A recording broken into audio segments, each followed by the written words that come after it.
अब्दुल मालिक बिन मरवान रहमहुल्लाह ताला बैतुल्लाह का तवाफ़ कर रहे हैं और तवाफ़ के दौरान उनकी नज़र एक नौजवान पर पड़ी जो बड़ा मुतमईन शख्सियत लग रही थी, लेकिन उसके लिबास को देखे मस्कीनों की हालत नज़र आ रही थी।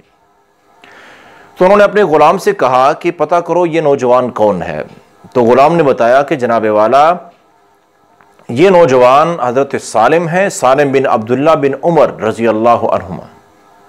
हज़रत उमर के पोते हज़रत अब्दुल्ला बिन उमर के बेटे हैं और सालिम है इनका नाम रहमहुल्लाह ताला। तो खलीफा वक्त अब्दुल मालिक बिन मरवान जब तवाफ़ मुकम्मल किया तो पास जाके बैठ गए और कहा कि मुझे पता चला है कि आप सालिम बिन अब्दुल्ला बिन उमर हैं, यानी कि हज़रत उमर बिन ख़त्ताब रज़ी अल्लाह अन्हु के पोते हैं, और मैं अब्दुल मालिक बिन मरवान खलीफा वक्त, मैं हज़रत उमर बिन ख़त्ताब रज़ी अल्लाह अन्हु का बहुत बड़ा मद्दा हूं।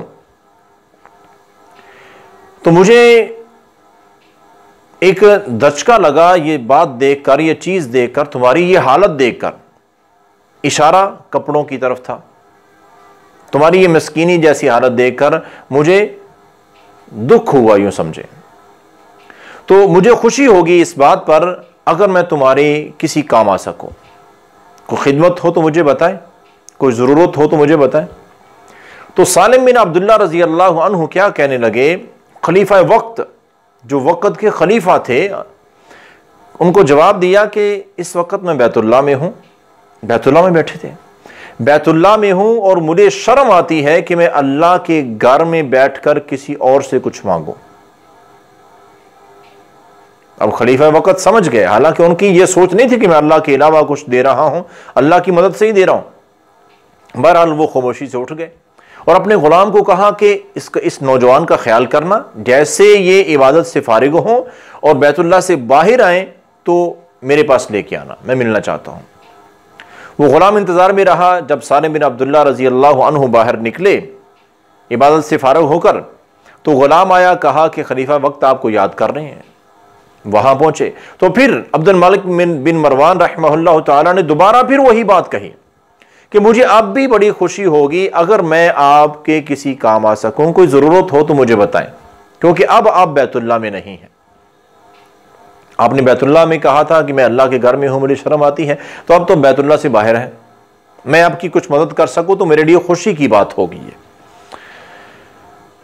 हज़रत सालिम बिन अब्दुल्ला रज़ी अल्लाह अन्हु, उन्होंने पूछा कि आप बताएं कि आप मेरी कैसी मदद कर सकते हैं, दुनिया की या आखिरत की। तो खलीफा वक्त कहने लगे कि मैं, आखिरत तो मेरे बस में नहीं है, दुनिया का मालो मता मेरे पास है, अगर कुछ जरूरत हो तो मैं हाजिर हूं। तो जवाब सुनिए, यह है एक अच्छी तरबियत औलाद की। तो कहते हैं कि दुनिया की तुम मदद कर सकते हो, लेकिन दुनिया तो मैंने कभी दुनिया बनाने वाले से नहीं मांगी। यानी कि अल्लाह ने दुनिया को बनाया ना, अल्लाह असल में दुनिया का मालिक है, तो मैंने तो कभी अल्लाह से दुनिया नहीं मांगी। मुझे तो आखिरत की जरूरत है, अगर मेरी आखिरत के एतबार से कोई मदद कर सकते हो तो बड़ी खुशी होगी। अब खलीफा वक्त कि नहीं जी, आखिरत की मैं तो, मेरे इख्तियार में नहीं है आखिरत के बारे में। तो कहा भी दुनिया तो मुझे चाहिए नहीं, वो तो मैंने कभी अल्लाह से नहीं मांगी है, आपसे क्या मांगनी। अब जब ये बात कही और जाने लगे कि बात खत्म हो गई है, आप मुझे आखिरत की मदद चाहिए, आप वहां कर नहीं सकते। अब जब ये बात खत्म हुई और जाने लगे तो खलीफा वक्त ने उस वक्त जो बात कही थी, ये जुमला मैं आपको बताना चाहता हूं। उन्होंने कहा था कि नौजवान, ये तुम नहीं बोल रहे, ये तुम्हारा खून बोल रहा है। मतलब क्या था, किसी ने तुम्हारी अच्छी तरबियत की हुई है, तुम्हारी रगों में ये जो खून है ये बोल रहा है। मतलब क्या कि हजरत अब्दुल्ला रजी अल्लाह अन्हु जो वालिद थे, उमर बिन खत्ताब रजी अल्लाह अन्हु जो उनके वालिद यानी कि इनके दादा थे, फरमाया कि उनकी खुशबू आ रही है इन बातों से। किसी ने तरबियत की है तुम्हारी, ये तुम्हारा खून बोल रहा है। तो खुदारा मेरे भाइयों, किरदार के अच्छे बनो, अखलाक के अच्छे बनो, अपनी औलाद की इस्लामी तरबियत करो। नस्लें गुजर जाएंगी, फिर भी कभी कोई हमारी नस्ल में से किसी को देखे तो वो ये कहने पर मजबूर हो कि किसी ने तरबियत की है सही मानों में।